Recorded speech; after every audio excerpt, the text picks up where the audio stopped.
my question is, what is the plan for making sure that there is, a place for these students, that they have a good facility, and that they can continue on at the, school where there's, an opportunity to have a state-of-the-art facility with good education and kind of a magnet for that program? Yeah, no, great question. So one of the things that we're really intentional about in this plan is anytime we have a non-zone campus, and our 4 wall-to-walls currently do have a zone and are going to non-zone, we still want the community, we actually very much want the community who is in the previous reside attendance boundary to be welcome to be seen in that campus. And so the transition plan includes a lot of adjustments, including transportation. When it comes to students receiving special education services, we want to provide those services closest to where the student is. Wooten and our programs, like we have students that receive special education services in all types of different programs. That's what we want, right? Everybody needs the rigor, everybody needs the vibrant educational experience that Austin ISD tends to provide. Regarding the specific resource that your son receives, we would go through a process because, it's likely, I don't want to talk about your student, but I will say generally, we are prepared in transition plan to ensure that your student is welcome, and if they're at that school, they can stay at that school, and we provide the supports. That's how we're approaching it. I know Dr. Cherry Lee, if you want to add, she's our assistant superintendent of special education, and can provide more clarity around process. Yeah, thank you for that question, and thank you for being here and representing your community and your student. So specific to special education students, I just want to say that, first of all, our students that are receiving special education are general education students first, right? We want them to have access to all of the services and supports available to all students in our school district, right? And we know that your student is eligible for additional supports and services so that he can access his education. When we're talking about the dual language wall-to-wall elementary campuses that have been proposed, the 4 campuses, we are going to offer a full continuum of services. So if your family were to apply to one of those schools, to enroll in one of those schools, your student would receive all of the services that he is currently receiving at Wooten, right? So he would be eligible to receive all of those services at the dual language wall-to-wall campuses. That's true for any student receiving special education that would choose to go to one of the wall-to-wall dual language schools that's in their region, right? So that's going to be true, including if your son was eligible for transportation, he would be provided that service as well.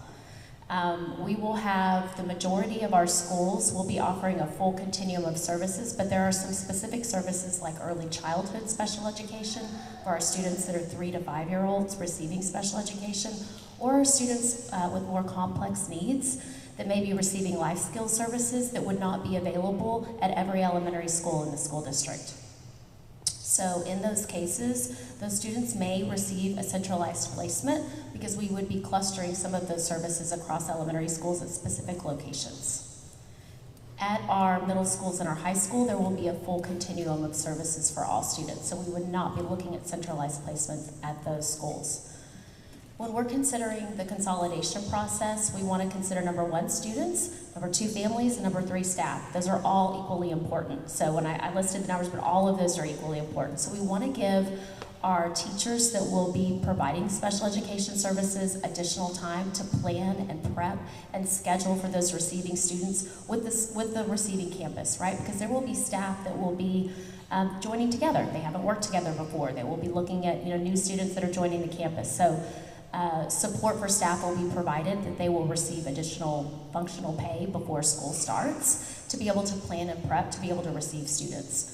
Another consideration that we have is for families to be able to have additional time to visit the school with their students and meet their new case manager, right? Meet their newly assigned speech pathologist prior to school starting and prior to the general meet the teacher night, right? So that will be additional support for your family. And the special education team, in addition to all of us here, look forward to visiting with families about their concerns so we can really build that support system together. So I would love to follow up with you after as well if you're here. Thank you. Thank you. And before we get there, well, while you're walking up, I just want to remind everyone, because I've seen some people walk in, if you would like to sign up to speak, there's some QR codes around that you can put your name in the queue. Okay, so we'll have Eric Ramos, then Liz Rush Smith. All right, so as she said, my name's Eric Ramos. I'm a staff member at Barton for 11 years now. And I just want to start off by once again reminding y'all that schools are not dollar signs, buildings, and names. They are the students, the community partners, the families, the staff that make it up. And I say that because I kind of felt like a slap in the face when I heard they all were considering moving Garza, not because there's anything wrong with Garza, but because that is not a community school. So to say that you are reopening us by moving them there is not factual. You are moving Garza there. To legitimately reopen us, you need to meet with the community to hear what we want. And so I guess to ask a question would be, do we have to solidify what looks next by November 20th? Are we able to say, yes, we're gonna close it and buy time to truly meet with the community about what we want? Because it feels like in our vertical team, every time we get a win, we go 10 steps back. And I'm asking for us to do the right thing by us just this one time, finally. Yeah, so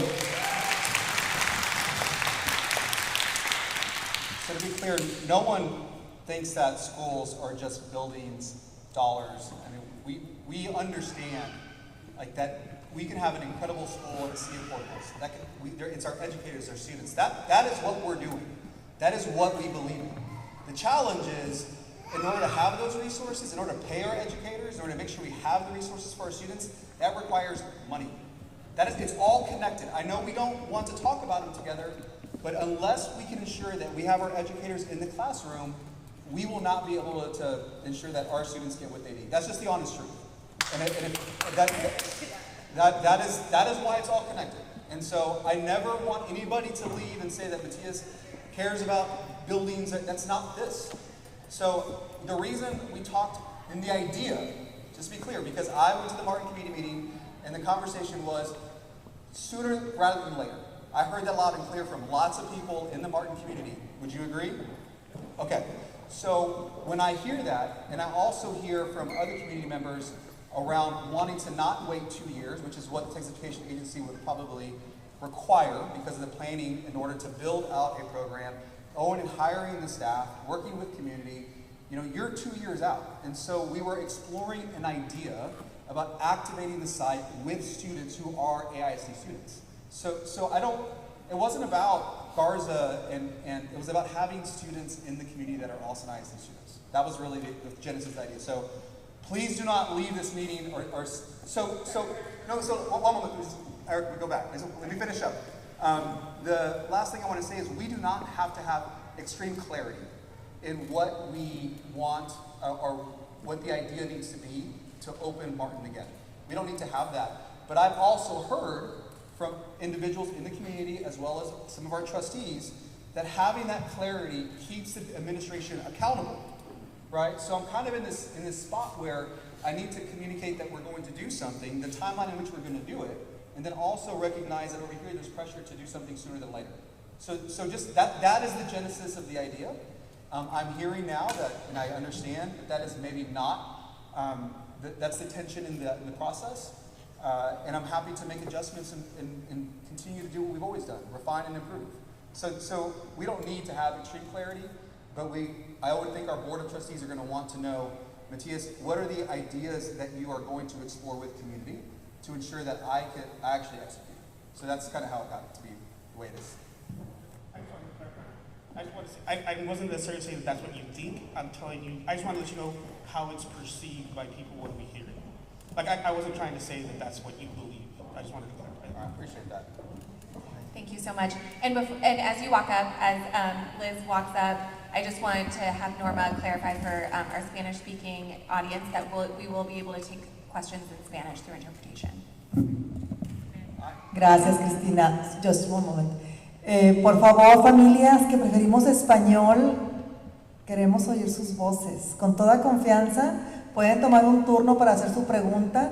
Nuestros compañeros de interpretación están por allá para poder hacer la interpretación en inglés, pero con toda confianza, esta es una buena oportunidad de poder hablar con el superintendente y todo nuestro equipo para resolver cualquier duda que tengamos.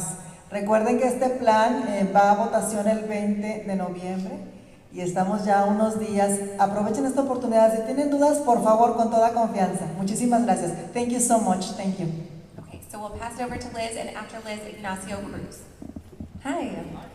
Thanks for being here, everyone. I'm a Becker and a Lively Middle School parent, and first and foremost, I do want to say, like, on the mic, that we love these schools, and that's thanks to the amazing teachers, the admins, and the staff at all of these schools. We can all agree on that. They are doing the work every day at these campuses.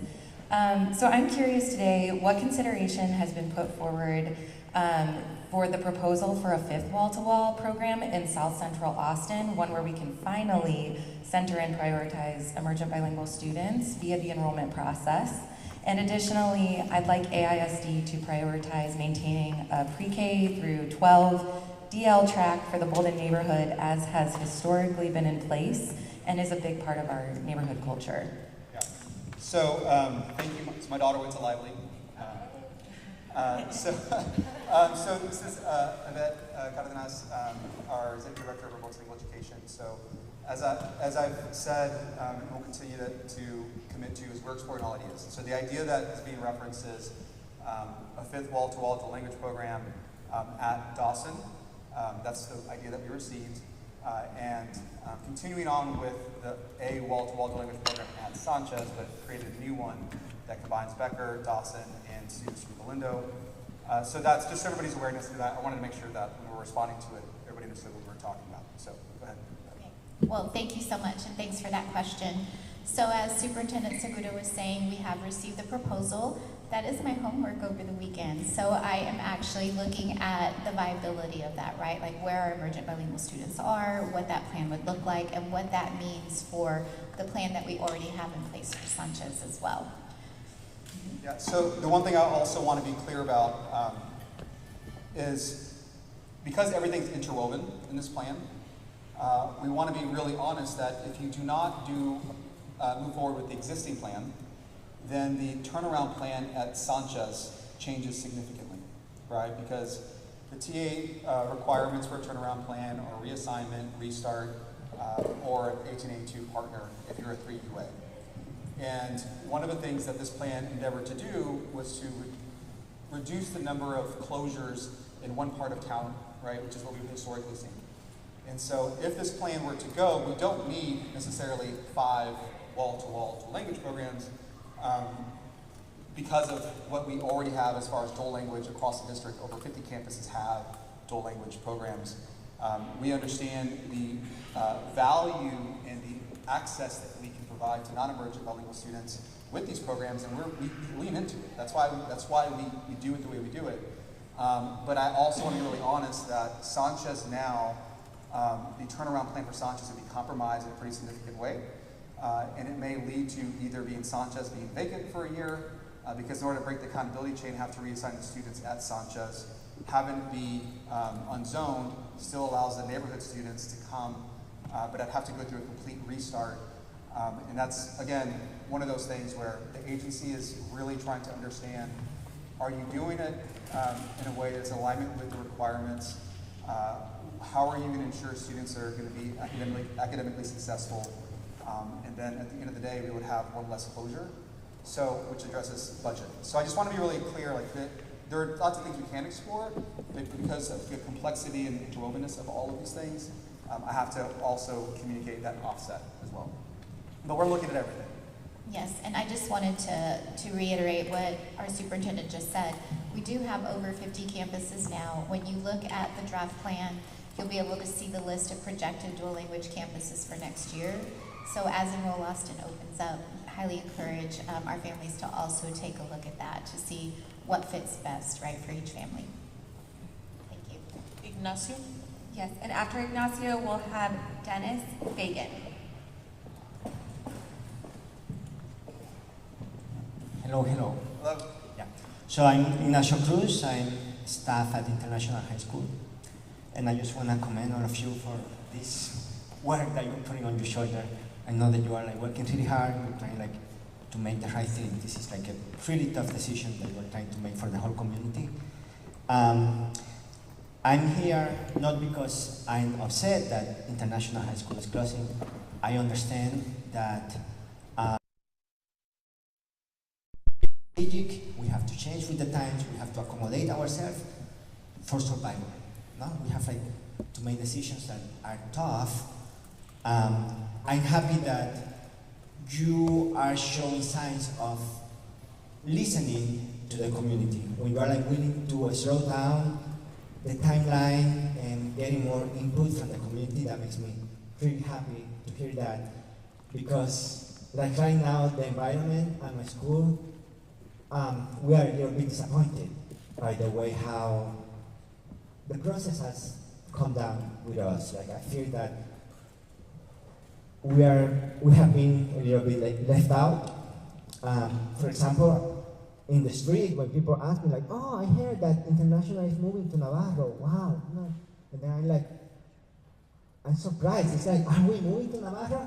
Because that's not what we're hearing behind the doors, you know. Like, and I just want, and again, I commend you because I really believe that you want to be transparent in this whole process. But you know, in our case, I just want for clarification. What is really happening to International High School? Or what people see is like that one line that says that International is moving to Navarro, but what we're hearing is that we're not really moving to Navarro. International is closing, and Navarro is going to keep doing what they are doing. They're doing really great work, working with emerging bilinguals, okay, and they're going to keep doing that. So I just want the community to hear it from you, what is happening with International High School. Yeah, thank you.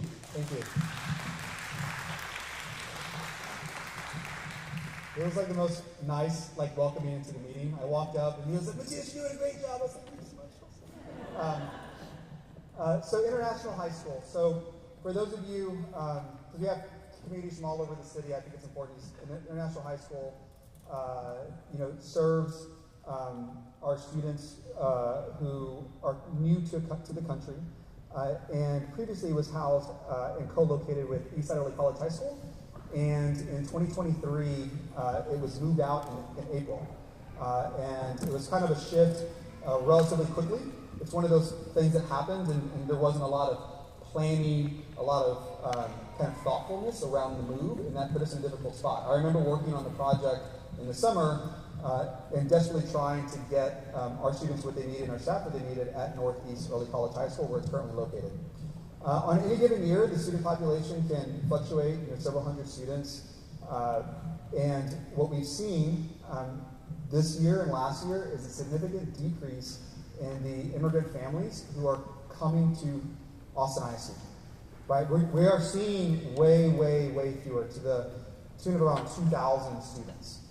And when you see where it's occurring in Austin ISD, it's the Rumberg area, it's near Navarro, and the honest truth is the enrollment at International has gone way down.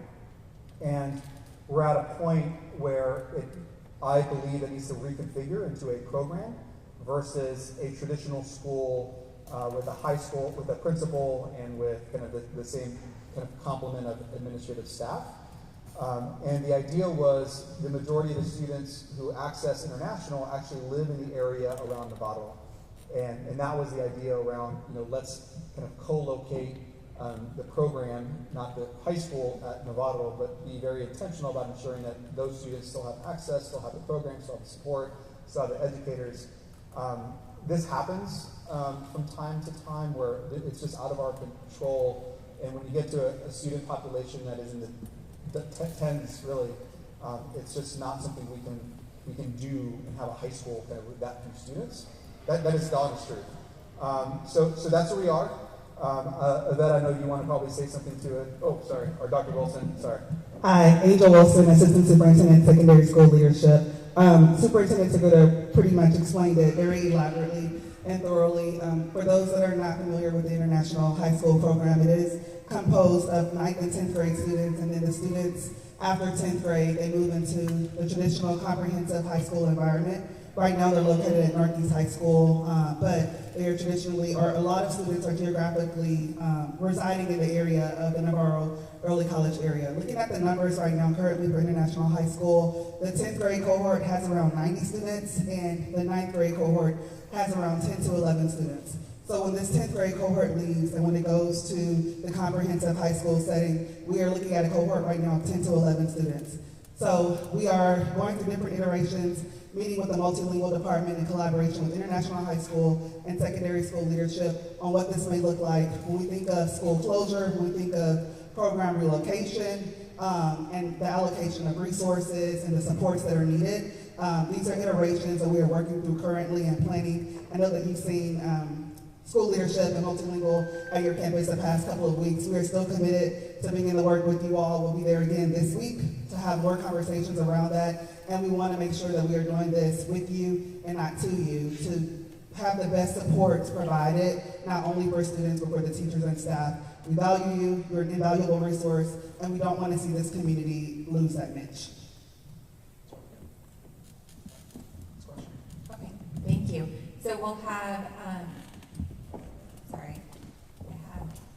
Dennis, and then Janet P.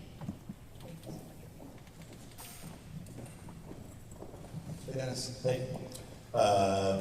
Salute to everybody. You know, we're all on our Saturday. I wish maybe we were doing something else. Everybody at these red tables, thank you, sir. I don't know where to start out, but I think I represent Zavala today. I've been a volunteer at Zavala since 1991 through 9 principals. And I'm one of many volunteers who've been very involved with Zavala. And I think that you and the trustees should see Zavala as a unique school located on Robert Martinez Jr., but between federal housing projects. One of them started by Lyndon Johnson. You know, we go back to the 1930s. I think that my sons went to Highland Park and McCallum, and I'm familiar with AISD. I've also volunteered at Burnett and Rocker Woods and McCallum, of course. But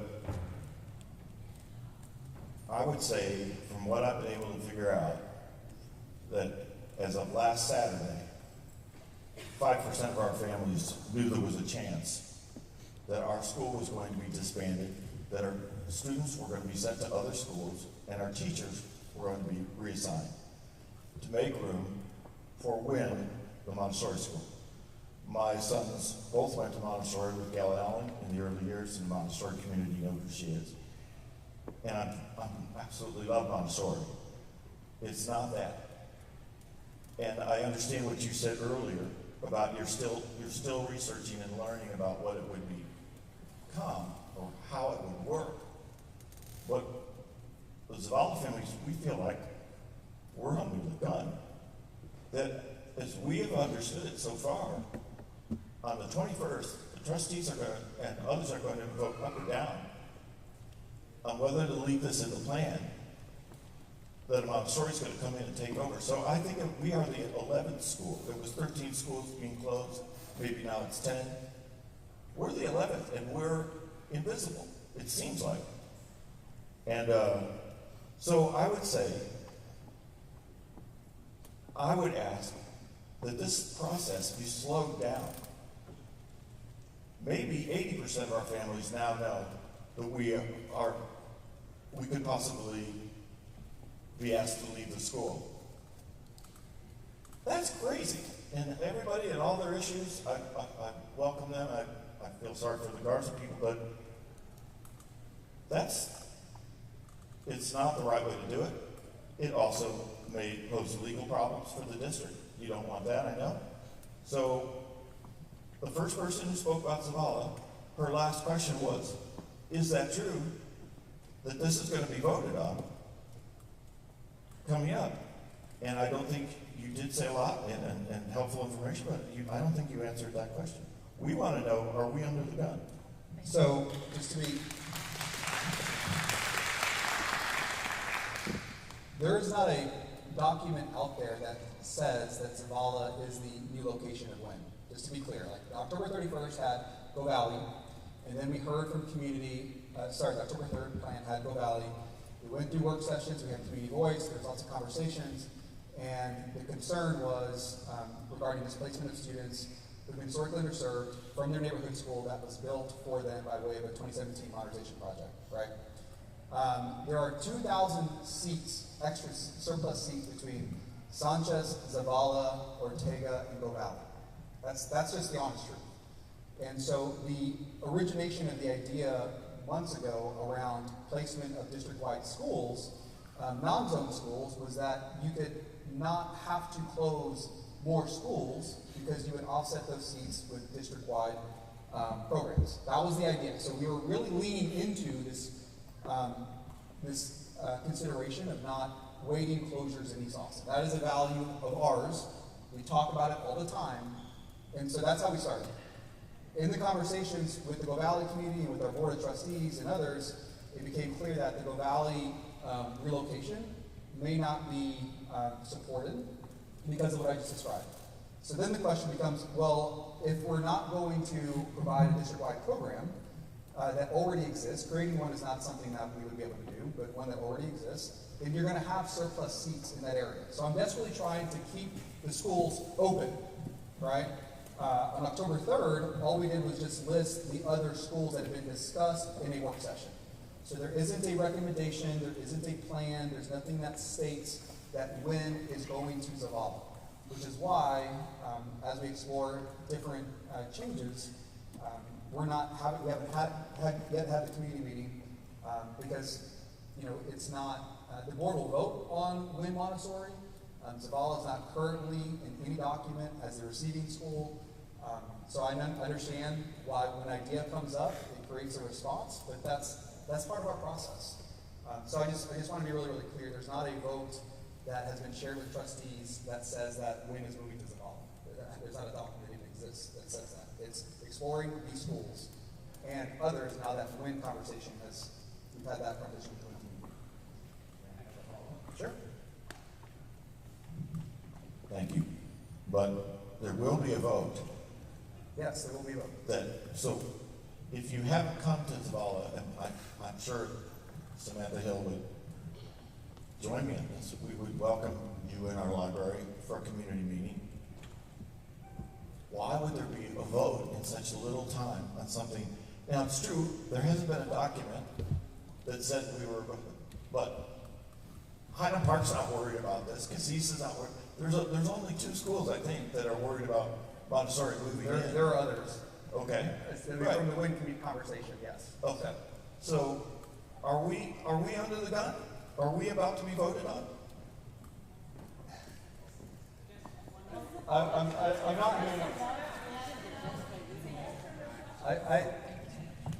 Our process, as I've said before, is to go through and explore and analyze. And like I said, when we first came together, that we have not had a conversation at Zavala because I do not want to create this concern that Zavala, huh? I know, but so every time there's an idea out from anywhere, then I've been really clear we're going to explore it, but it doesn't necessarily mean that it has to be a community conversation because it may never become like part of the plan.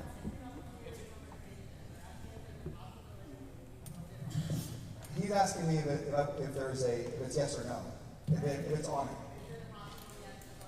And I'm sorry to interject. We have 40 people who have signed up for public comment, and I have been tasked with letting a lot of people are waiting to speak, and we have 40 people still waiting, and we have an hour left. So if you please can make sure that we respect each other's time. Thank you so much, sir. Can we call the next name, please? Yes. You're using that term. I'm not. I don't want to use. Okay, can we please get Janet P. and then Cecile Fandos? Janet P. You have the floor. Janet P. Next name. Okay, Cecile Fandos and then John Cervantes.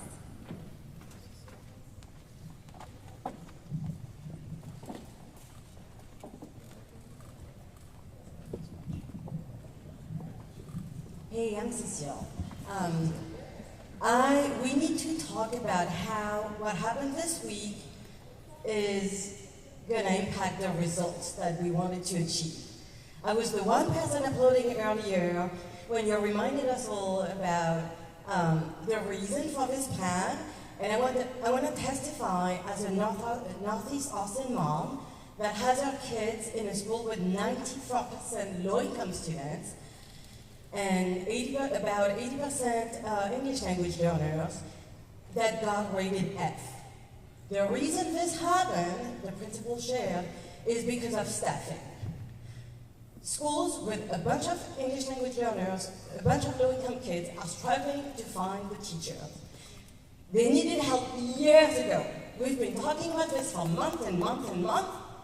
We need to do this years ago. So we need to move forward with this, and if we're not moving forward the way it was planned, which looked to me, when you look at the demographics data on the website, I was looking at the 3 years ahead projections, I was looking at the numbers, I was like, ooh, are we really doing enough through this plan? Or are we gonna be struggling with the same struggles a few years from now and failing the black and brown kids and the bilingual kids and the low-income kids? We cannot continue doing what we've been doing. And I drive my kids from out of district, actually. We transferred into Austin ISD for two-way dual language. I drive my kids to a regular neighborhood dual language school because bilingual teachers need to be where the bilingual kids are. And it's like 4 apartment complexes that fit into that school. And my white privileged daughter who lives in a big house wants to live in an apartment to be by her friends.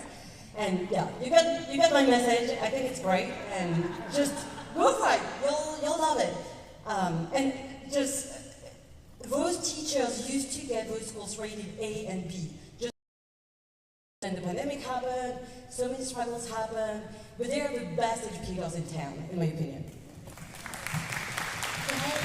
Can I remind everyone, we'll have this timer, well, it's blocked out now, but we'll have a timer to try to keep the question or the comment to 1 minute so that we can make room for others. We want to hear as many voices as possible. Quiero recordarle a los que hablan español, sí, nos encantaría que participaran, puede hacer su pregunta en español. Tenemos la oportunidad.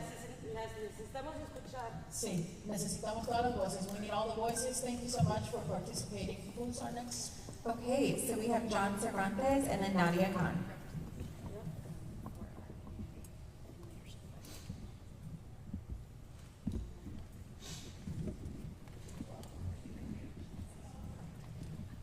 Hey, how's it going, folks? My general concern, I'm not a parent, went to AISD schools, I went to Linda, in fact. My concern at this point is just... You didn't answer. What else? The consequences? No, that's a one. So, the question, I think, originally was around the plan and the breakup into milestones. So, I want to be really clear, as I said when we first got everybody together, like, the board has tasked me, and I genuinely believe that a change that includes boundary changes, consolidations, programmatic moves, feeder pattern alignment, and transfer policies has to occur. And as I said when I first started, I'm extremely frustrated that we're at this point where the timeline has been adjusted. That was not my intention, I was prepared, but again, I am a process person. I need to make sure that all the ideas, everything that's even coming to us today, gets analyzed and evaluated. And when we think about the elements on the boundary side, as well as the consolidations tied to balanced enrollment, I couldn't say that we had diligently addressed all the refinements. Like there's a refinement that was just described around Dawson. Like we're doing that this week and continuing to refine. I'm committed to bringing that forward. Our trustees, I would say, are committed to bringing that forward. It has to change. I would say that when you look back in 20 years, one of the things that you're going to, I think we as a district and as a city are going to benefit from is all the feeder pattern alignments that have improved and the reduction in our overall costs as an organization, because I'm committed to do it. I'm bringing it back, and we're going to move forward. On the timeline, I'm working with the trustees to establish it. I understand that many of them want to move quickly. I do as well. Cool. Right on. Thank you for no, thank you. That's very important to have our questions and points addressed. Okay, yeah. Thank you again. Yeah, I was just expressing I'm native Austin. I was born here, Breckenridge. You know, My great-grandparents were advocates for the city. Have seen the closure of Palm Elementary on East First Street, now known as Cesar Chavez Street. We saw the closure of Juarez Lincoln Institute, which was also on Cesar Chavez, which is now an IHOP, So that's just unfortunate, and it just happens to keep happening in East Austin to Black and brown communities, which again, my great-grandparents advocated for those communities as Black and brown people. With that being said, the city consistently growing and changing and things getting rezoned. I also specialize in tenant rights, and I know a fair share of rezoning. With these closures happening and histories of our schools and institutes for learning getting turned into IHOPs, I just am concerned with the double-digit number of schools that are being closed throughout Austin being changed or rezoned into luxury apartments or DB90 apartments where they get subsidized housing and all these things because they built high and put in some affordable housing into it, which in that case kind of contradicts itself, because if you're bringing families in but not where a school used to be, it almost contradicts itself. And it's just really concerning because I know that the money thing is real, not so much in the school board, I like to assume, but in the city itself. So my just concern is what happened. Yeah. So what's to happen to the land that the schools sit on? Great question. So in the last 2.5 years, 3 years, I would say the board and this administration has really been proactive in ensuring that every resource that we have as a schools district is leveraged to support our overall mission. And so I'm going to give you a couple of examples, and I'm going to talk to you about process. Well, let me do the reverse. Talk about process, and I'm going to give you a couple of examples. So process-wise, we do not repurpose property without going through a comprehensive community engagement effort. We've demonstrated that over and over again. Our trustees expect it. I expect it out of my staff. So what it looks like is first, the property is deemed not needed for educational use for us. Doesn't mean it doesn't need to be educational use. Just means as a school it doesn't need to operate as a school. Then the board or the Public Facilities Corporation, but in most cases the board, until it transitions over, has the administration do an analysis based on what the community has said they would like to see on the property, and then what we can do. Right? There are sometimes things that we're limited to do because of easements or setbacks, and there's also an overall philosophy that I have, which is we do not want to fee simple sale property. Right? In Austin ISD, we're one of the largest landowners. If we can leverage our properties to move our mission, it needs to be done. And so so that's process. The question or the examples that I will give you is, right now in 2019, we went through a process of closing Keys Elementary School. There was a strong desire from the community to have that be activated as a facility that had students in it. So we worked with the community, we worked with our board, and then we actually executed an agreement with United Way, and now it's an early childhood center. So we can do those things. On the flip side, Anita Coy, a different site, our board and I kind of explored different ways to actually support teacher housing, workforce housing. And we did it in a way that maintained ownership. Because if I have ownership and we're doing a long-term lease, I have kind of teeth into what can and can't be done on that site. And so our Public Facilities Corporation that has 3 trustees on it, as well as 2 community members, recently approved a project, 600 units. But when you look at the mix of the units, you'll see 3-bedroom units, which are super rare, 2-bedroom units, and lots of 1-bedroom units, but you will not see studios. And you will not see those that are 60% median family income here, and then a different building for 80% MFI. What you're going to see is a blend. There's no difference. So in that way, we can attract families. The types of units we want are in that building, and we would go through a process for each of these properties as we move forward. That's how we would do it. And I understand that there's different entitlements tied to properties. Almost every property in Austin ISD was given or donated at some point in 144 years. And we understand that. We work with our community, and we define what can be done. And that's what we do. And so you'll never see AISD just go to highest and best use. Now, I will say that there are opportunities to generate revenue, but I would prefer to do it in capitalized ground leases, where you get revenue over time, and then in 50 years or 100 years, it reverts back to Austin ISD full ownership without the lease in place. But there are instances where if we need to do a feasible transaction, we will do it, but they're few and far between. And every time we do it, we're very open about why we're doing it and how it's going to be used. So. I just want to, like I said, appreciate you for running us through it. I have a general understanding of these things, but I think it's just great for the masses to them. So thank you so much. Yeah, of course, thank you. Thank you so much. We'll go with Claudia Khan next, and then Paloma Michael. Hi. So I have several things I wanted to bring up, and this is just, we're in such chaos now that I'm sorry for how many different points to probably hear, but you can respond to whichever parts you want to. So first question is just when will we, and don't answer my questions while I'm talking when I get to the end, but you can come back to me because that's it. When we see a map, before, it, then it was changed. Now you put out kind of the general statement that I thought was going to have a map accompanying it, but it didn't. So there's still a lot of questions about just generally what's in and what isn't. So one question is just like, when are we going to see the thing that is going to be voted on as the final map that has changes? The unzoning of so many elementary schools is a huge consequence that, again, is just being endured here on the east side. And I just want to make sure that there's an ongoing, I understand it in some cases why we have to do it right now, but just that there's an ongoing effort to understand the consequences of that and to ensure that that's something we want to carry forward beyond the 1 or 2 years in which we're required to be doing it, because we're also dealing with accountability and other issues.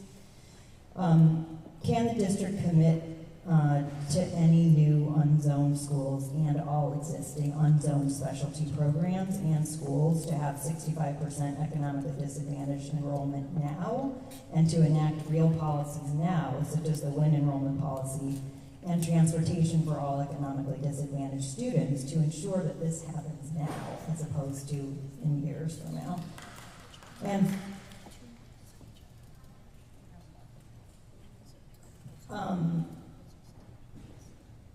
And that if these unzoned schools don't reach the families they're intended to, that the district reevaluate programming to ensure we don't have under-enrolled, under-resourced schools due to the district's programming decisions.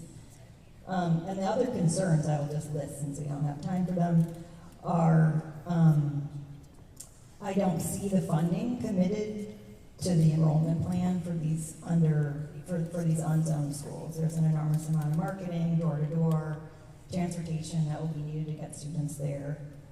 I don't feel that Jocelyn being unzoned or that this program has really been vetted, and I don't understand how it fits into the district's goals in terms of having another specialty program within the district. So I think we need to look at a broader conversation coming up that is about Montessori, IB, academies, magnets, special language programs everywhere. What are they, and how are we making sure that they're serving 65% economically disadvantaged or some equitable portion of the population?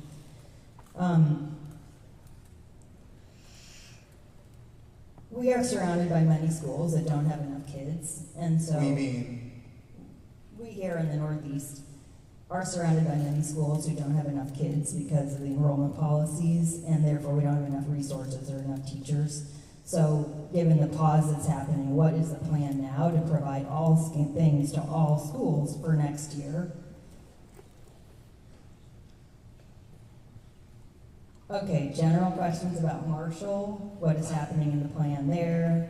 That is also unclear in the current plan that's been put forward. And general statement that I think that this process has siloed our communities. I have a student at WIN Montessori, and I'm happy to talk to the people who are at Zavala afterwards to explain to them what's going on right now.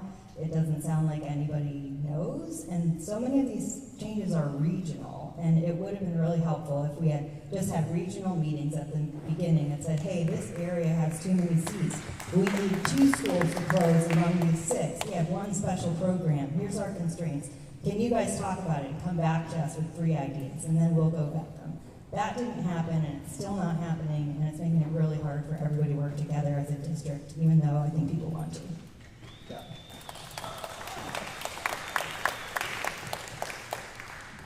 So there was a lot there.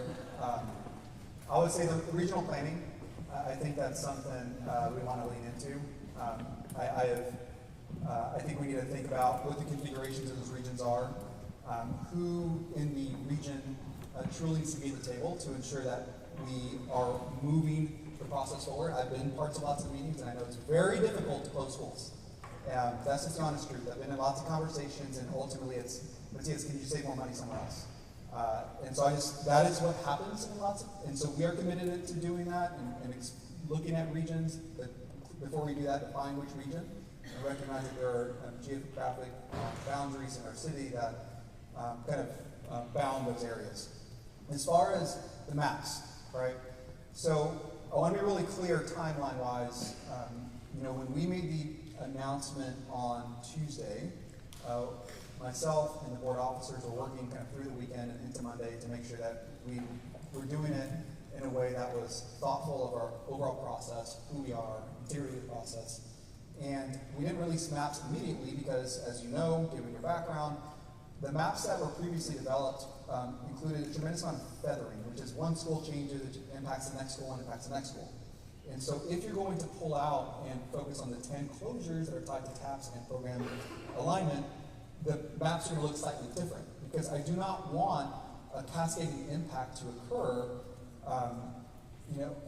that doesn't have to happen until we actually revisit the full process, right? Because there are some instances where, there was like a 2% change here and a 4% change here. We don't necessarily need to do that with this iteration, and so I had to go back and clear that up. So that's one big part of it. The other thing is that our trustees have shared with me via work session and on the dais that they want to see fewer splits in our TAPs. Well, if you see fewer splits in your TAPs, that means they have fewer boundaries, which means you're doing larger consolidations, which requires map changes as well. So that work has been occurring. I reviewed much of that work with the team, Christine and others, on Friday.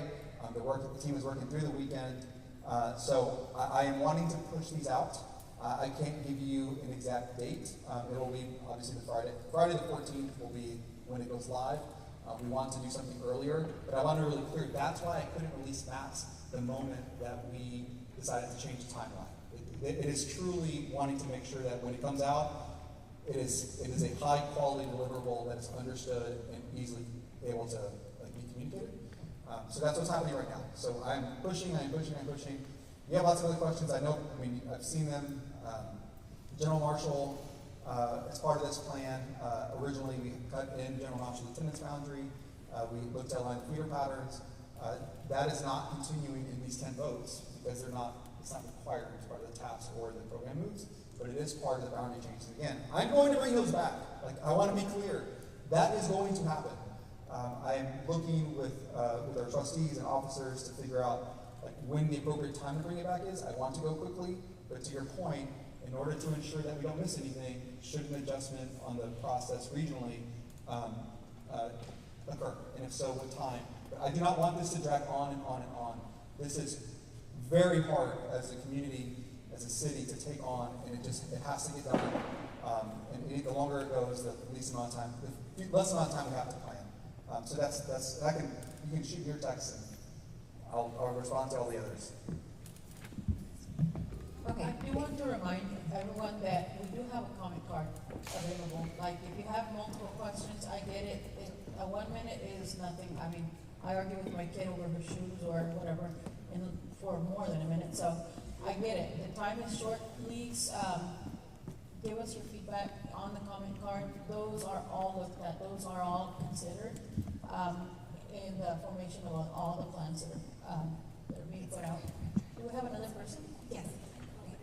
Okay, we'll come for Paloma Michael, and then Hera Agba.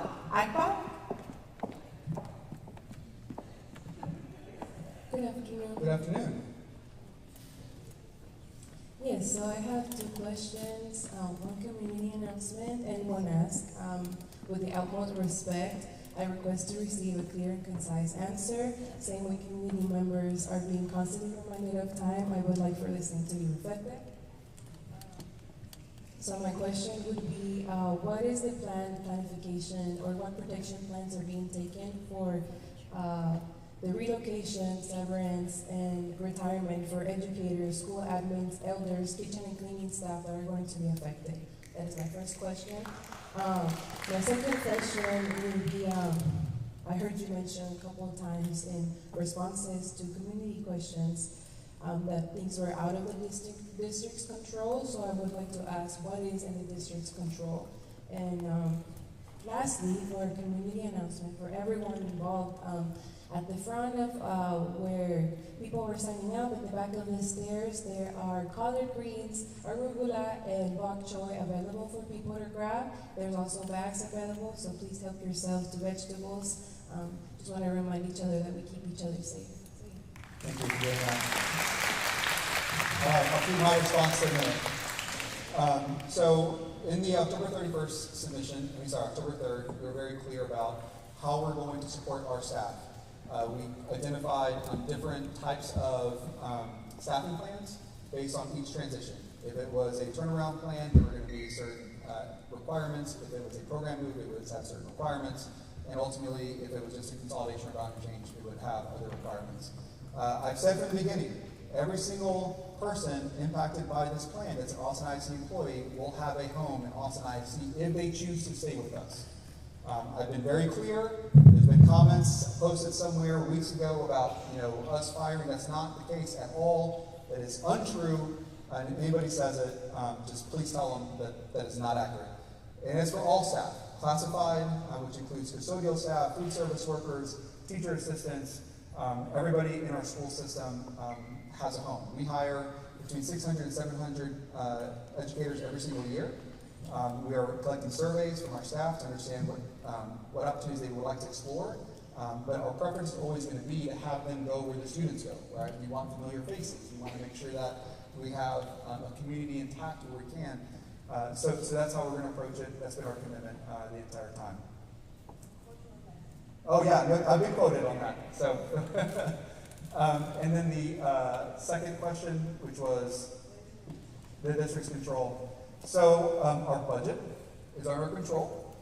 I would say our commitment to how we educate is in our control. Those are the two biggest ones right now. What's not in our control, and you said, what's all the things that aren't. The one thing that we want to make sure remains in our control is our board's ability to lead this school district. So our budget reflects our values, right? We spend resources on our values. The last 3 years, we made compensation increases for our educators. In 23, we did it. 24 and 25. We also did that with classified staff in 23. So that's a document that reflects our values. It just is. Our curriculum, right? That is our decision. There are school districts who have different options that they want to explore, and they do so. We have been very clear that these curriculum are the ones that we support. They're in alignment with our values, and they cost money. There are school districts around the state of Texas who've chosen different curriculum. They have different passages and different things in it. We're not going to go down that path, but I have to be clear that if I'm going to stay over here and procure things that align with our values, those are millions and millions of dollars that we're choosing to spend. We also, and I'll end with this, we are choosing to protect planning time for educators. In the spring, we made a commitment to do that, and there was a cost associated with it. We choose to employ librarians. We believe in the love of reading. We choose to employ nurses. These are all things that are in our control, but we can also choose not to do that. But we've chosen to do it. Okay, thank you. We're going to go to Hera Agbaga. I don't know if I'm saying that right, I'm sorry. And then Lisa Flores.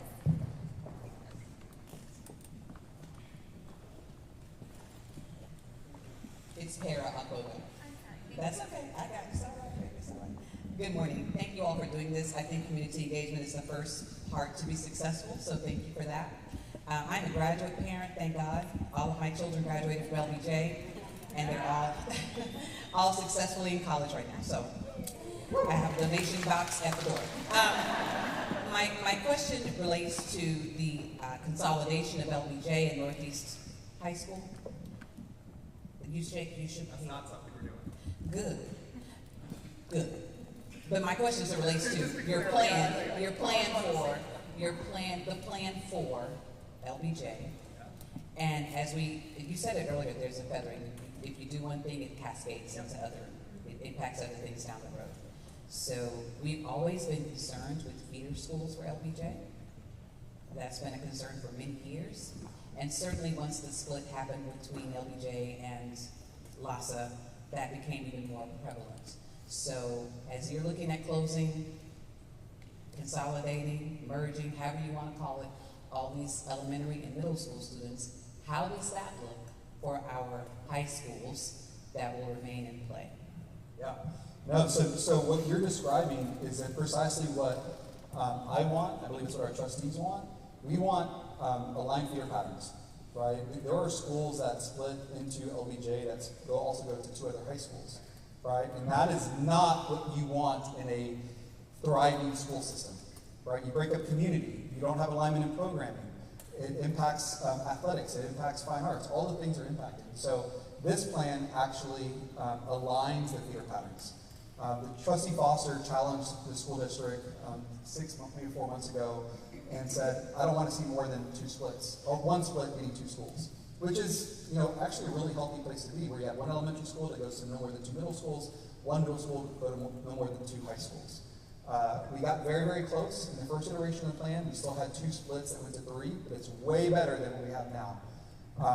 So we are very thoughtful. LBJ's boundary in the plan actually expands, right, to increase the attendance boundary to ensure that we have a healthy students reside number, right? The number of students that live in the attendance boundary actually can fill up LBJ to a reasonable percentage. So what you want is what we want. And as part of all of this, that's what we're striving for. Fewer splits, aligned feeder patterns. There are parts of Austin that have had it for decades. We need to make sure we have it everywhere in Austin, and specifically in East Austin. Thank you for that, and I just want to say that I hope that in the midst of all of this chaos of building, and I do serve on the ad hoc budget committee as well, so there's a lot of questions going on. But I hope in the midst of all of this, we're not forgetting to ensure that we have the best, and I don't think you are doing this, I'm just saying it to be saying it, but I think it's important that we remember that our students have to have the best in order for them to be the best. And so these high schools that we have around, they have to offer something. They have to offer something substantive for our families and our kids in all of them, so that those high schools don't lag over, lump over, fall over, and then we work back at this again, trying to think of how we're going to realign the schools. So, I agree.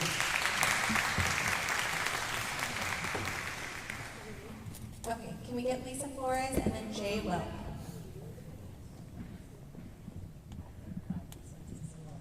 Hi, Superintendent. So I know there's been a question about special education today. Mine is a more specific question than what has been explained, and it is not to Dr. Lee, it is to you. So I've heard the district say that all services will be available at all schools, but programs are people, and without the actual staff, services can't exist. Inclusion is about people, not processes. When teachers, specialists, and support staff are not available, neither are the programs or services that students depend on. Inclusion starts at the top. And leadership sets the tone on whether a district's approach will be driven by people or by paperwork. Austin ISD continues to rely on a model that pairs a general education teacher with a teaching assistant and calls that inclusion. The model is not aligned with CPA expectations or national best practices. True inclusion requires co-taught classes, collaboration, and access to specialists. So the district points to a 74% inclusion rate. That number does not measure quality or academic success. Campuses still lack guaranteed planning time and consistent PLC time to support true collaboration. If the foundation is weak, outcomes will remain weak, especially for secondary students who have already been underserved for years. Will the district create a disability-specific transfer process for students whose schools cannot provide the required supports? Will there be a district-wide study to identify where co-taught classes are needed? I think that these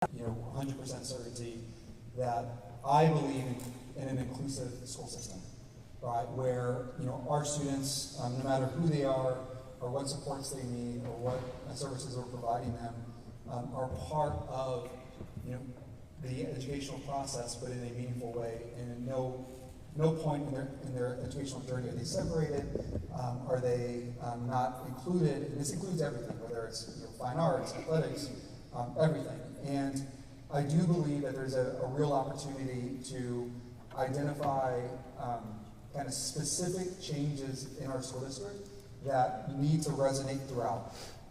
And it's not happening in the way that I want it to at this point. I know it's not meeting your expectations. I know, but it's we're not doing it in the way that we should. We're not thinking about it at every moment, as we plan, which is what you need to be doing, right? We need to be thinking about, if we have an experience in our school, whatever it may be, how are we thinking about embracing inclusivity? What does that look like for all of our students?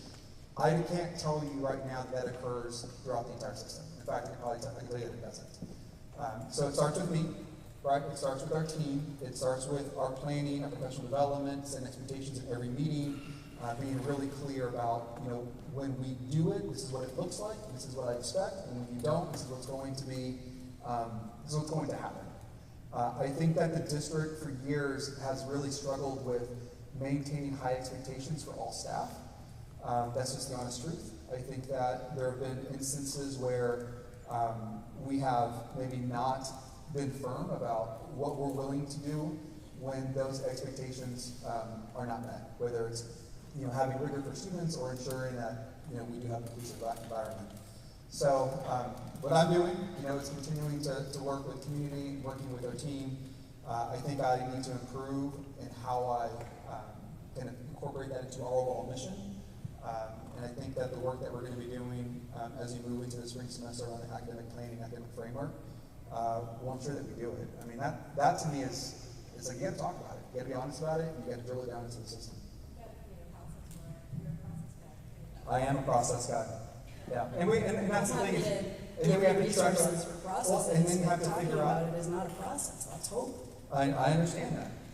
I agree, and that's the. I would say that as we evolve as a school system, like where you want to be is where I want to be, but it is a process, and I need to figure out, okay, as we built it up, who's going to be at the table? How do I measure progress? How do I ensure that whether it's through observation or through data reports that I pull, that the system's actually responding and moving forward? I think that's all work that needs to be done. And as you know, I am a process person. If we have a plan and there's a process and I can measure progress, it's going to happen. It just hasn't been built out that way yet. But it is an expectation that I have, and I would say one of the things that's been hard is there are lots of things that we want to progress that haven't because of the immense pressures that we have, and that's just the honest truth.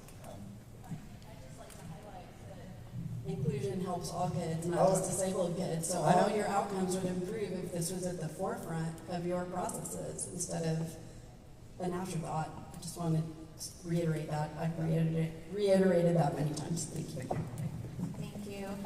We'll have Jay Wilk and then Maria M. Hi.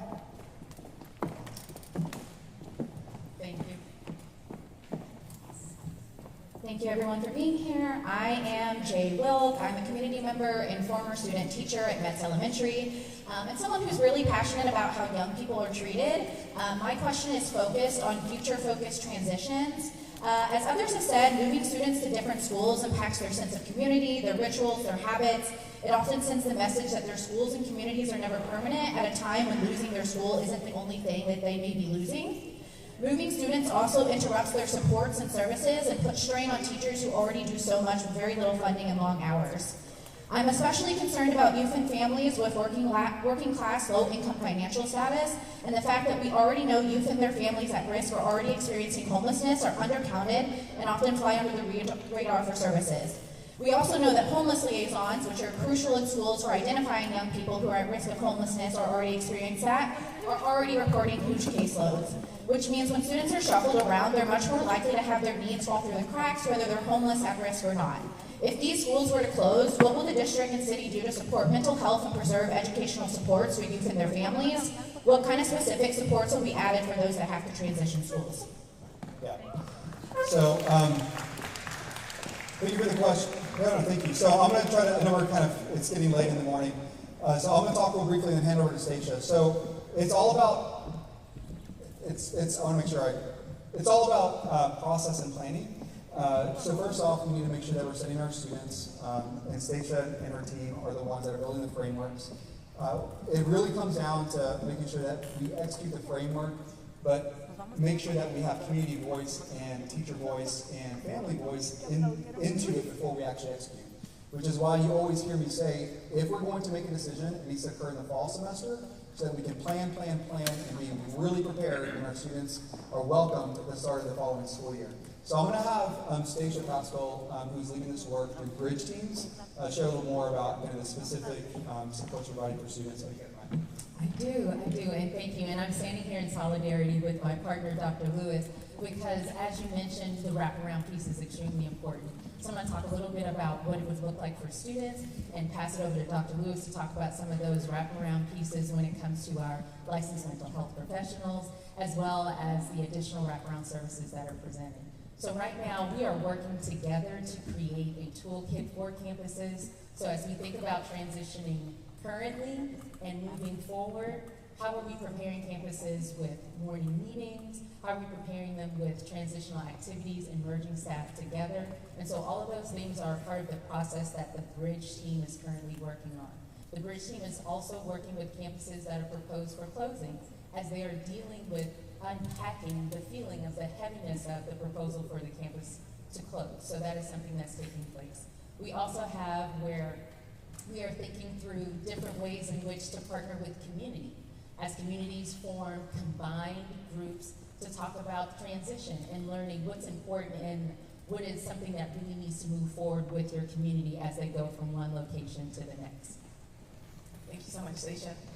So my name is LaShonda Lewis. I am the Executive Director of Student Support Services, and what that really means is I get to work with a lot of different departments within our district, our school counselors, as well as our licensed mental health professionals, but I also get to oversee our department that oversees restorative practices, but also works with a lot of our community partners. And so, as Stacia mentioned, our Bridge team is a team that's consistent of individuals from all of our different departments. Our counseling department, our licensed mental health department, our partners, our individuals that are working with our kids directly on campuses through restorative practices.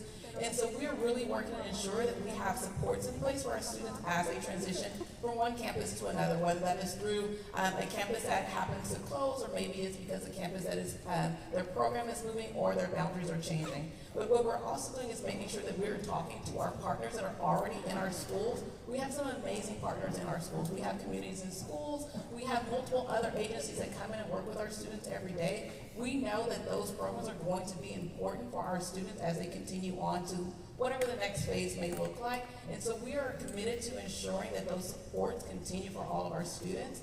I also get to oversee our after-school programs. We know that that is not something that we have necessarily talked a lot about through this process, but we want to make sure that for our families that need that support after school, that that support is still available to you as we move forward in this next phase. Thank you. We'll have three last speakers, Maria M., Vicki Baldwin, and then last, Anita Sigler. Hi, thank you. Before my time starts, I want to say apologies for getting a little bit loud earlier. I think I would like you to understand it's frustrating for us because 7,000 comment cards were entered, and I know that I made at least 25 questions or points that have not been responded to in writing in any sort of way anywhere. So it's frustrating to ask the same questions repeatedly and never have them answered. So that's why I'm just trying to drill down earlier. That is not my question, okay? Time has not started. Yeah, but I do want to, at the end of my question. Okay, thank you. I mean, I have referenced the form that was the Google thing that was out, so none of them are in there. This is about the Zilker and Becker consolidation. So I am in the new transfer policy. So I have some questions about how the district will actually guarantee that all current Zilker families and transfers and all 500 Becker students are guaranteed to attend the school as a continuing transfer. We have heard that portables can be utilized. How many will need to be added to the Zilker campus to accommodate a 1,000 plus student campus? And how much will that cost? Will transportation be provided for Becker's own families? 170 of them, since it is dangerous to cross a railroad and Lamar, a major road. How much will that cost? The board needs to know how much this plan actually costs to make an informed vote on what you are proposing. It is not in the financial addendum. It says TBD on transportation, TBD on infrastructure to be added. So, I mean, really, how many portables is that? And then lastly, how will Becker's culture of bilingual, bicultural community be incorporated at Zilker, right? So that is our consolidated campus. It is Zilker Elementary. Right now, there is no Spanish plan to be offered there. It is in direct conflict of the plan and communications that we have received. The communities who are being forced to consolidate will have both of their cultures continue on. There's no plan for Becker's culture in Zilker. So, the Becker attendance boundary, right? This is one that has gone through. There are lots of questions. There are lots of comments around this one, right? And the iterations have shown Galindo as part of the schools that are receiving students from Becker assigned, to be clear, and in Zilker. What we know is that the full attendance boundary of Becker doesn't fit into Zilker alone, right? It doesn't. And there needs to be, with Travis Heights to the east, you have Galindo to the south, and you have Zilker to the west, and between them, you can absorb all the students. So we do not want to make more disruptions than we need to. So just to be clear, we look at Reside, and we use portables for temporary solutions, but we are not moving portables in, just to be clear.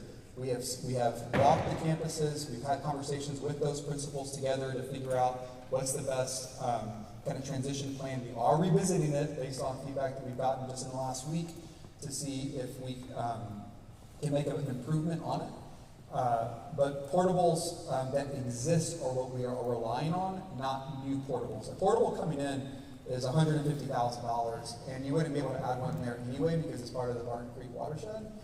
So I know you're about to say something, but so regarding the bringing of cultures together, right? So that's where the planning comes in, and the bridge work that Stacia was referring to, getting the principals and the communities between Becker, who are going to Zilker, and Zilker to come together and plan and support our students so that when we start in 26, it is a combined community. That is how it has to happen. I understand, so the number of emerging bilinguals youth. So our dual language staffing needs to follow our emerging bilingual students. But I know, but we have to look at the number of emerging bilingual students that are going to be at the new campus. And given the programmatic move of Becker to Sanchez, and right now I think Becker is 21% emerging bilingual students, including transfer ins. I think 21 or 24%. The number's pretty low, and Zilker is pretty low as well.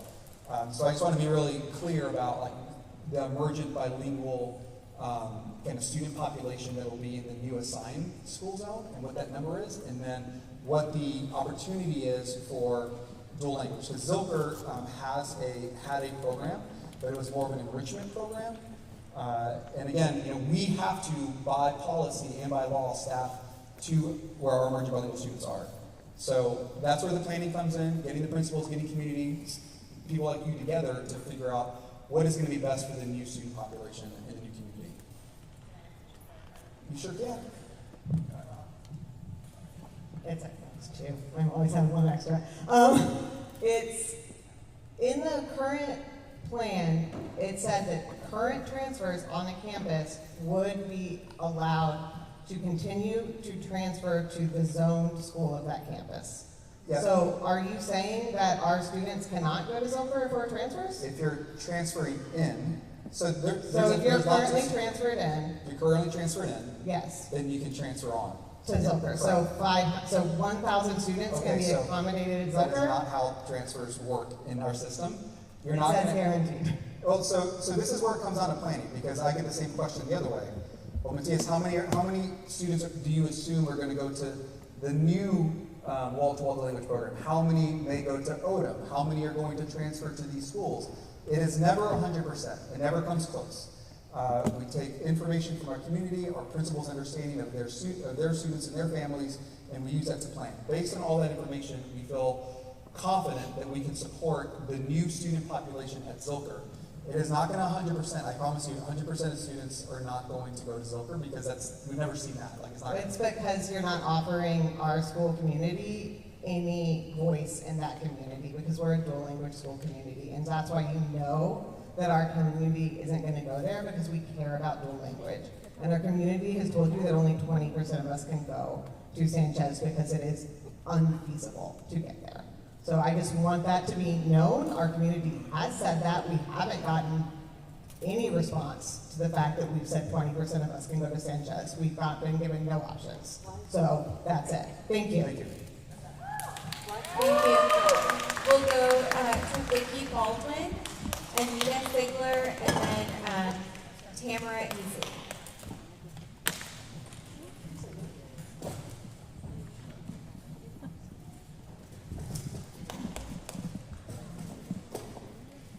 I'm Vicki Baldwin, and the Garza mother.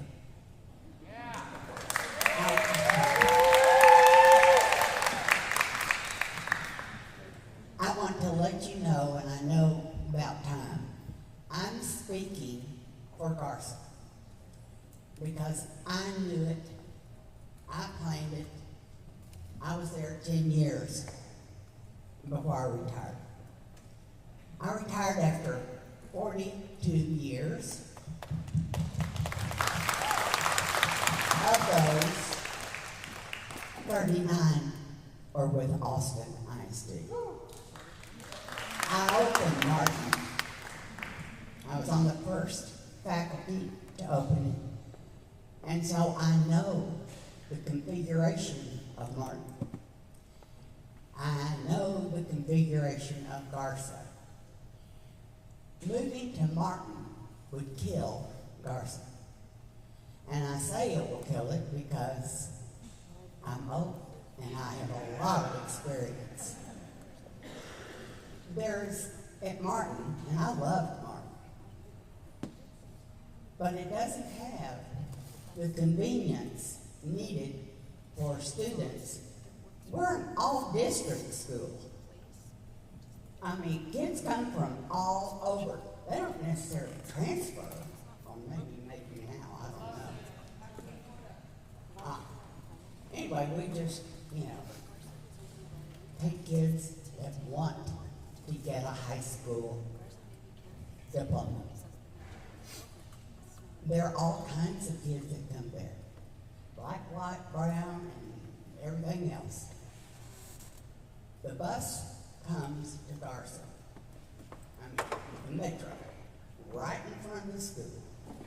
So those individuals who are taking advantage of our child care, I guess you still have child care, I hope you do, because I worked hard to get that.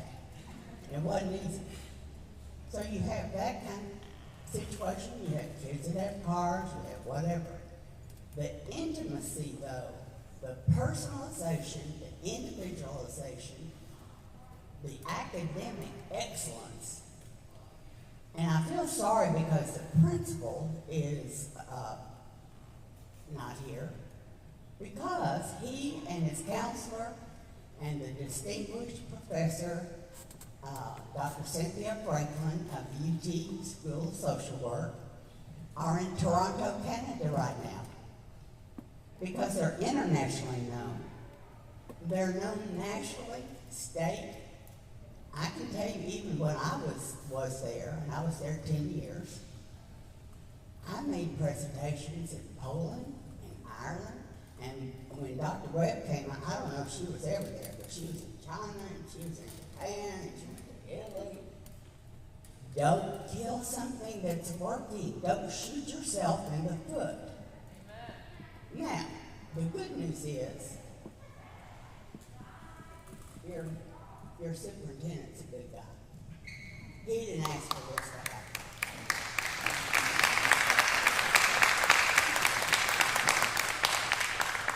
I have a lot of history, obviously, because I'm old. I am going to represent Garza, and I'm sorry y'all just need to tell your principal that, but the superintendent and I are going to meet and have coffee so I can educate him.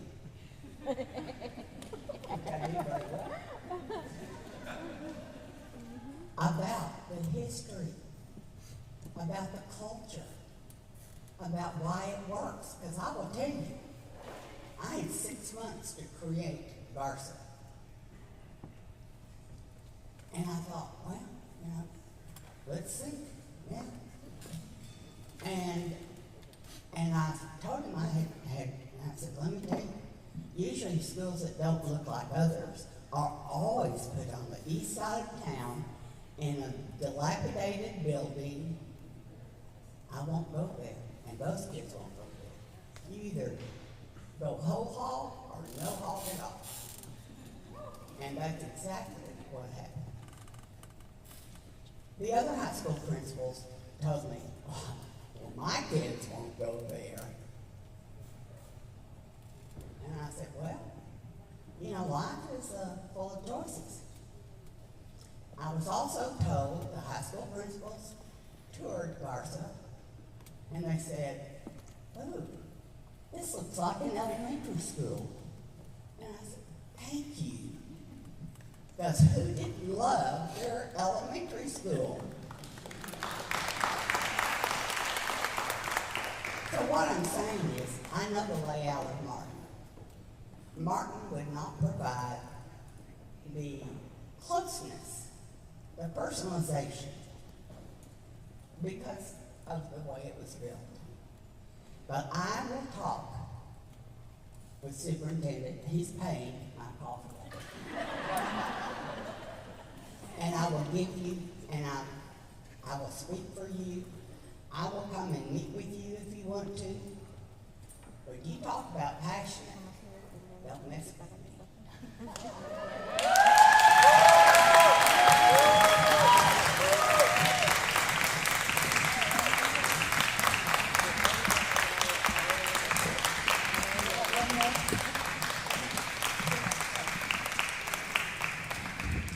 Hey, I'm sure the superintendent's ready for some coffee after that. Okay, we'll have two final ones, Anita Sigler and then Tamara Easley. Hi, I'm Anita Sigler, I'm the librarian at Pickle Elementary. I did like the idea of the region meetings before the vote. Pickle also has a very rich history with their community. We were the first city-side building built with the school and city-side together. So we have a lot of great relationships with the city and the rec center and their other library. Let me get to my other stuff first. Pickle is going to welcome everybody who wants to come. We want everybody to come. We do not want our ESL guys to be kicked out. That is our issue with the new plan, is that our ESL people will have to move. And our community is already marginalized, and when you marginalize, or you move a marginalized community, we're going to slide. And our kids are not sliding now, and they're going to create more trouble. So my question kind of comes in with, what is the advantage of wall-to-wall? Dual language is going to accept everybody. We are Austin ISD, you're getting ready. But when you're dual language, you're going to have both communities getting in normal circumstances and being able to have relationships that are normal, not just rote turn learning. So they really need that interaction on the playground, and the interaction in the music and the art classes. And we're going to lose it if you just go wall to wall. Plus, we're losing our ESL, and that's what my biggie.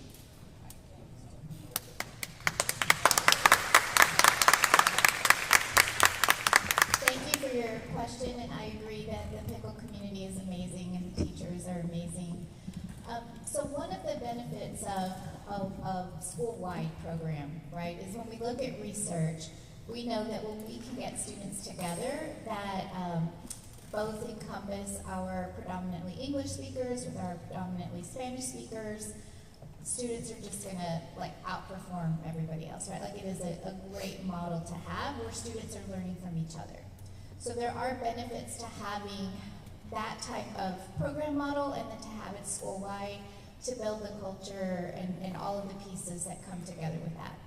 It's also centering, right, the purpose, the intent of our bilingual education model, right, which is dual language.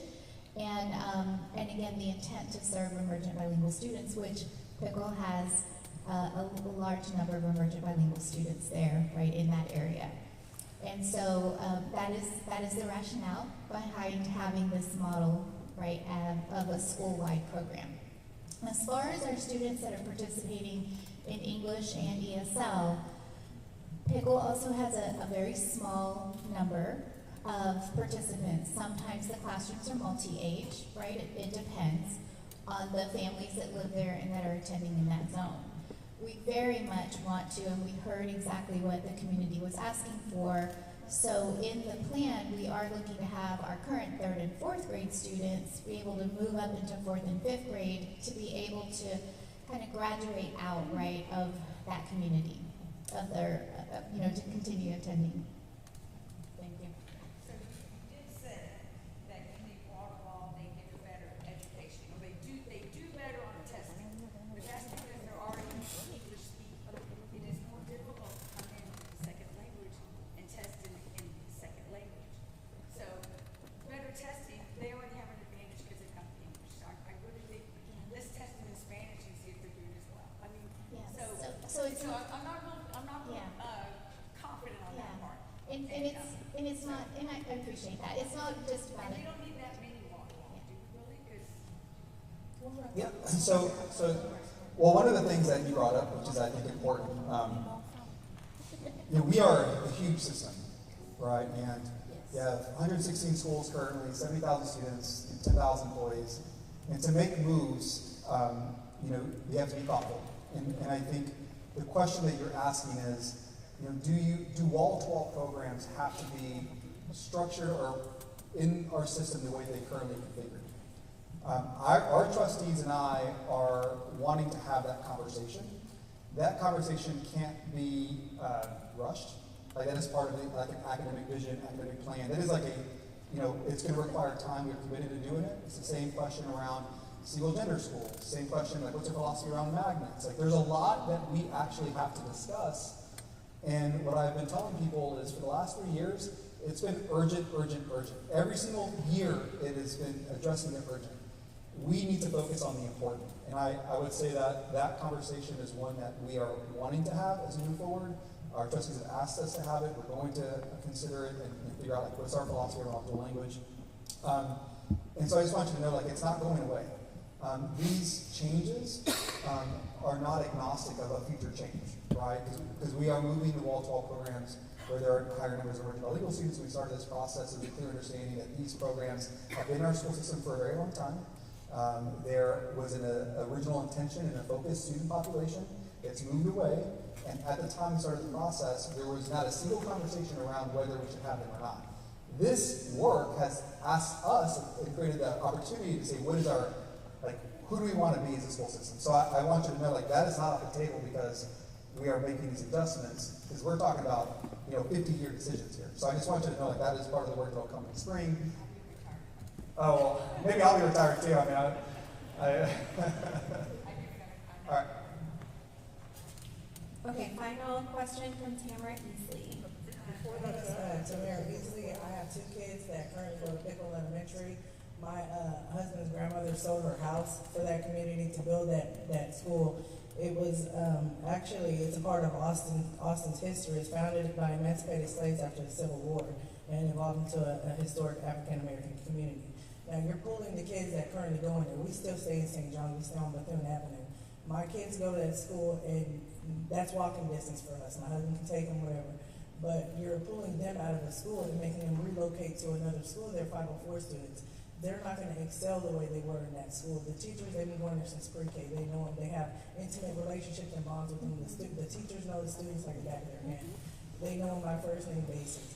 And I feel like if you uproot my kids and put them into Hart or wherever you're trying to go, first of all, half the parents there don't have transportation. They can walk their kids to school. So the parents, they do have to work and trust their kids to go across the street. Now they're going to be at work wondering how their kids are going to get across the highway. It's a danger issue as well. And people don't pay attention at 6, 7 o'clock in the morning when they're driving there in a hurry.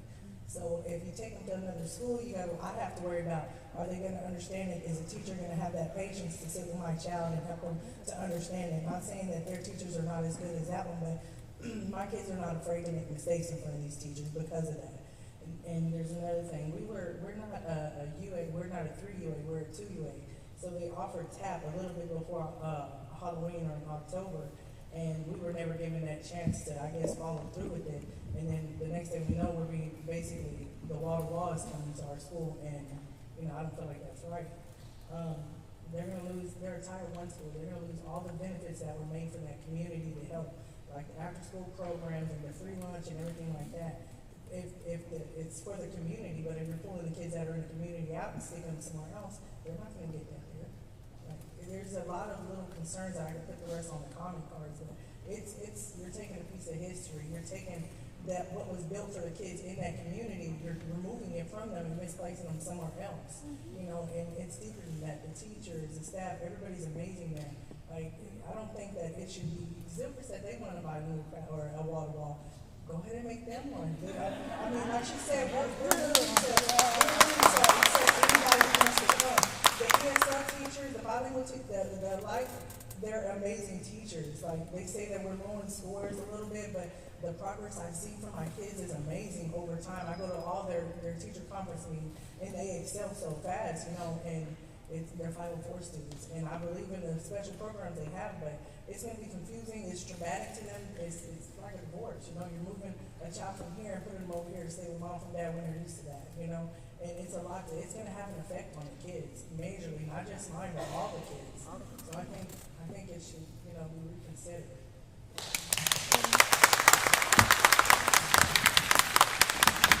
Yeah, so a quick response to that. Thank you for that comment. And that's what makes this so hard. I mean, I think that's why this is horrible. I mean, I hate that we have to go through any process that moves students, because we have incredible schools that have been doing incredible things, and the UAs, like what the state defines our schools as, I don't see that. When I go to these schools, like, there's incredible things happening. Yes, there's work to be done. Yes, we need to get our students on grade level, but it needs to be done our way. And so when it comes to movement of students to Pickle, or the program to Pickle, we're trying to put structures in place to keep all of our students that are there welcome to the school to benefit from the program, right? I mean, that's why we're adding transportation. That was not part of the original plan. We want our students who are in the Pickle neighborhood to go to the school that was for them. But we also recognize that we can't just build wall-to-wall dual language programs anywhere in the city, because they have to be supported by dual language teachers. And dual language teachers have to be educating emerging bilingual students. It's in our policy, and we're quickly moving to a point where the state law is going to require that every single student have a licensed educator in their classroom. What that's going to mean is, because we have so few dual language educators, I'm going to have to pull those dual language educators out of the wall-to-wall programs that don't have the emerging bilingual student population. So these programs, unless we restabilize and move them, are going to not be viable. Like, that's what we're trying to be in front of years to come. So we want your students to feel welcome. Title I, you made a comment on Title I. I'm really clear. Like, the Title I status is still going to be retained based on the student population that is going to be at the new school. But I also want to be really clear, Title I dollars come from the federal government, right? The Department of Education has changed. The block grants that we're moving to, that's based on the grants that we have been receiving by Title I, II, III, and IV, I don't know that we should be counting on them the way that we have been. I've already seen huge disruptions. We've lost about $12 million already. And those are people that are supporting your students, my students, all of our students. So we have to do something. We can't rely on unstable sources of revenue to pay our educational experience. And so that's why the planning comes in. So I don't want you to leave here thinking that we're not going to have those same programs We're not going to welcome your student into pickle, or that you're going to lose Title I dollars. Because all those things are yeah. Not necessarily. So that's one of the things where the staffing plan comes to be. So I just wanted to add one thing. This is Dr. Cherry Lee, Assistant Superintendent of Special Education. If you have a few minutes to stay a little bit later, like we'd be happy to continue to talk so that you know about the transportation and after-school programming and also support for 504. Okay, thank you.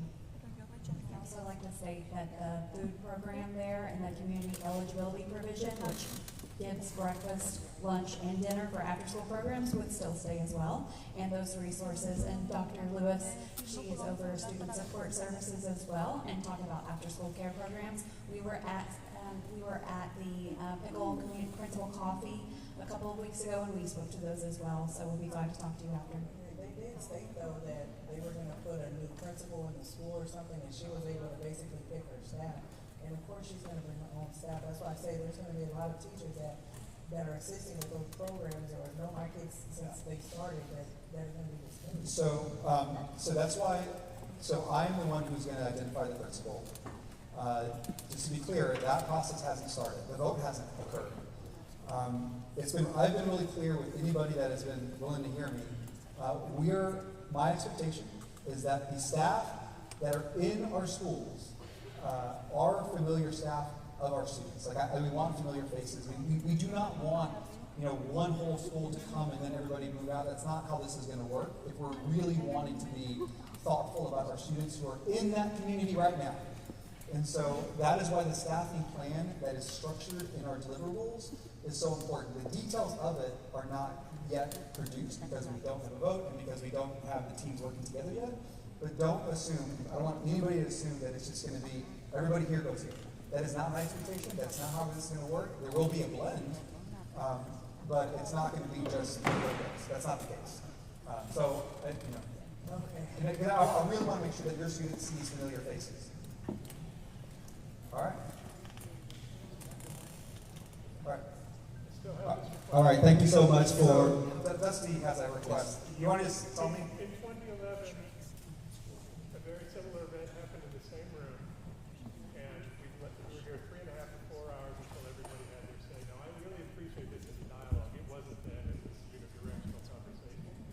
But I would think to respect all of us that came today potentially, and I know weekends are precious, we all want to get home.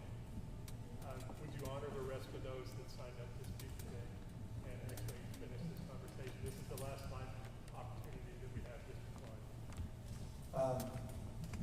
How's interpretation? I mean, that's really the... how many... Our team can stay? I mean, I want to honor it. It's just, as a dialogue, it goes along with us. You know that. And so we can have staff stay and answer questions, but interpretation, all the resources to everybody sees, we're limited at a certain point. Well, I understand constraints. Seems there are many folks on the list yet who, maybe from the multiple meetings, I know I have, submitted questions and it just, and it's never made it cut. So this is really the last thing. Yeah, is what informal? Can we stay informal and stay here and have conversations? Is that okay? Yeah, I don't mind. Okay. It doesn't have to be. Yeah, and I hope, so I want our community to know, I have been out at all of our schools that are going through a significant transition. I'm continuing to be where I can. I believe in engagement, and hopefully you've seen us make adjustments and pivots over the last many years as we get input from our community. It is a lot. I know a lot of it kind of funnels through me, but we have a lot of people here who are very capable of answering the questions that I would probably answer in the same way. So if it's not me, Keisha Drinks, our chief of staff, we have Katrina Montgomery, our chief financial officer, we have Steven, there's everybody here that they're all leaders in this school district, able to answer questions after. Sure. We'll make this we have a student. I think it's important to honor students for sure. Is that okay, Dusty? I know you're. We have to really. Again, my request is that everybody that signed up to speak today has that opportunity, and whether it's informal, formal, I don't think that's as important. Okay. we'll do student open, and then we'll go down to informal after. I do think it's important that we hear student voice. I didn't realize that there's a student that was ready to talk.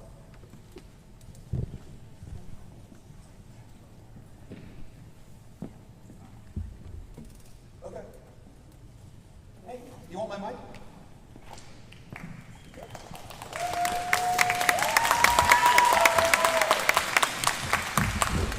Hi, I'm Anusha Tanvir and I'm a student at Garza. My question is about that.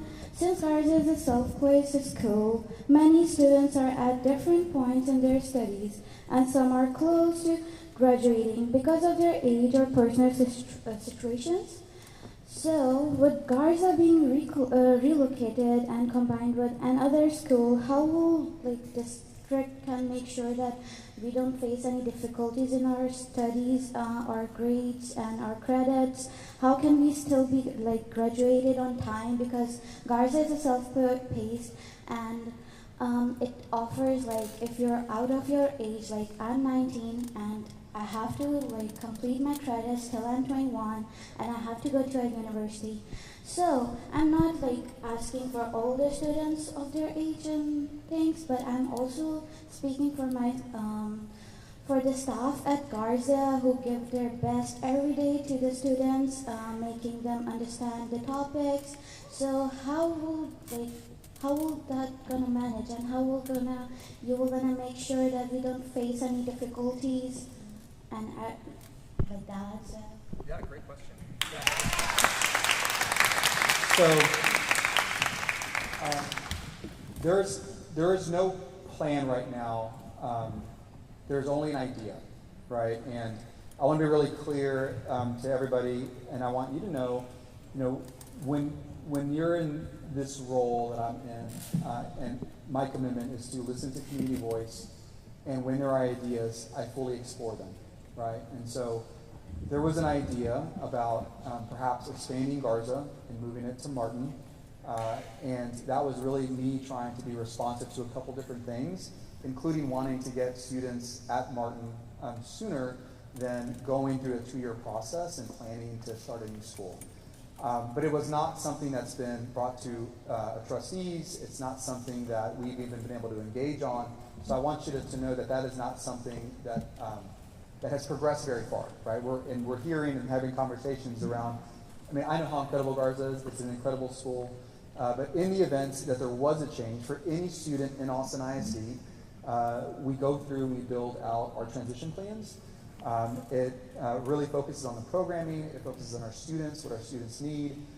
We bring communities together to plan, and we build those documents up. And then based on the community and the agreement of those plans, I ensure they get executed, right? Which is why it's important that if we make a decision on anything, it happens in the fall semester so that we plan together through December, January, and February, and then we have the remainder of the spring semester to ensure that it's the right plan for our students, and we execute diligently, and then we launch the 26th school year. So there's not a decision on the table about Garza moving. But if there was a plan for any student that was moving for any school, we would go through that process. If it were gonna still move, so relocated, so students still face difficulties coming to Garza, and I'm from where I have if I take a bus, I have to change 5 buses to get there, and buses are not even on the time sometimes, so it will gonna cut on my attendance. So that's why I was asking that what about the transportation system that you were gonna provide us after that? Yeah. So this is where hearing voice from community and students, right? Because you're in it, right? We need to hear from you, right? Because if we have to make a decision in any plan, I need to make sure that you are supported. There are some things that we can do, and there's some things that we can't do. But we're going to be really honest about what those are, and we will make every effort to ensure that there is as little of a disruption to you, your educational experience, all the great things that are happening. But I understand that there will be if that was the case. And again, that's not where we are right now with Garza. But that is part of why having a conversation early and planning, because if we need to add transportation, we can add transportation. But it can't be so open-ended to where it creates confusion and then creates other issues in other parts of the city. Because we have similar programs, not Garza specifically, but in any change, I want to be consistent, right? Which is why in some areas, with the wall-to-wall limited programs, one of the things we heard around Sanchez was, let's make sure that there's transportation at Sanchez so that our students who are there are welcome. So if we're going to do it at Sanchez, we're going to do it at Pickle, we're going to do it at Wooten, and we're going to do it at Odom, right? So that we're consistent. So that's how we're doing this work. But again, there's not a plan that's been brought forward that has Garza moving. It was an idea that we're exploring. It was an idea being explored.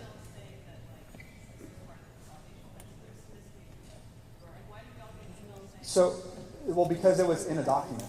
So I want to be really, that's full transparency. No, because the way Zavala and Ortega are being explored, at least initially, I want to be really transparent. If there's a document that has a school name, I am going to send you an email saying that we are looking at an idea. That's full transparency, right? That's what we're trying to do. As we work through and as we have conversations and as things become clearer, you'll see an email saying, hey, this is not the direction we're going in. But it's been 5 days. We're kind of in a, so I just want you to know that's why the email went. It's not that.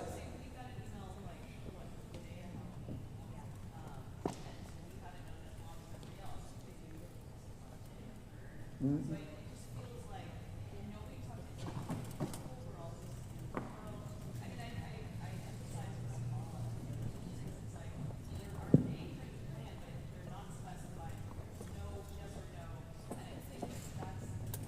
So if I didn't send an email out, then the only time it would have come up is on the dais or in a work session, right?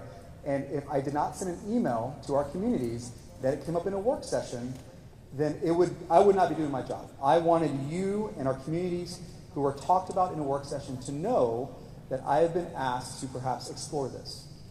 And that work session took place the week of Halloween, right? That was that Wednesday.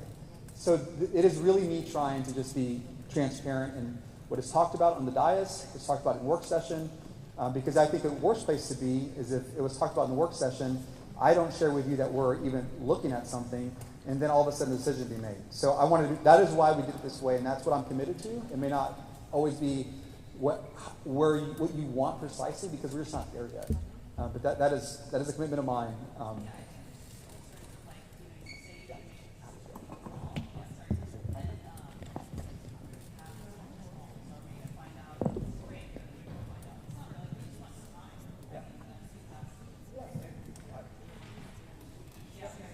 All right, if I could jump in here, sorry, thank you guys so much for being here today. We've extended the meeting 30 minutes, and at this point, our translation services have ceased. So to make sure we have equity of voice and ability to communicate, what we're going to do, some leaders have said that they can stay a few more minutes for informal conversations, but we do have to adjourn at this time. So thank you very much for your time. Comments are still being accepted online via the comment card, as well as through the mechanisms. Thank you so much, and have a great afternoon.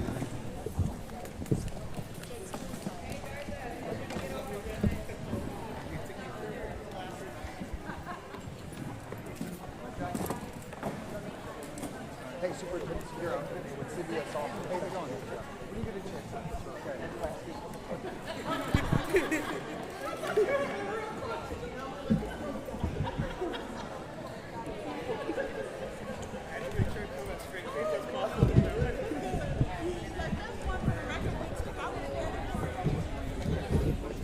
I was just going to ask him like his thoughts on today and what the next steps are from here. Just want to get some clarification on next steps. You might need to meet with the guest time. Yeah.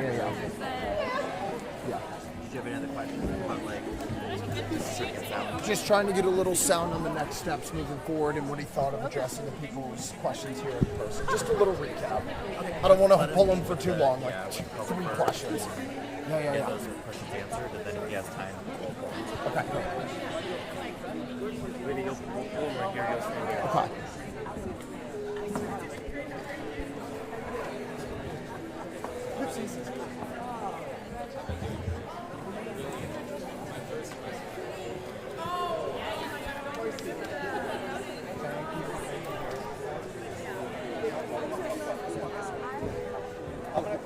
It's a really quick question. Why are the board member policies missing from the AISD website? Why is the program, why are those not missing? Sure, yeah, that'd be great. Awesome. Yes, Austin, it's nice to meet you. Yeah, I'll ask you a real quick couple of questions. Sure, they can jump in. Thanks for taking a couple of minutes. I appreciate it. Just wanted to recap, getting people's thoughts and what the next steps are moving forward.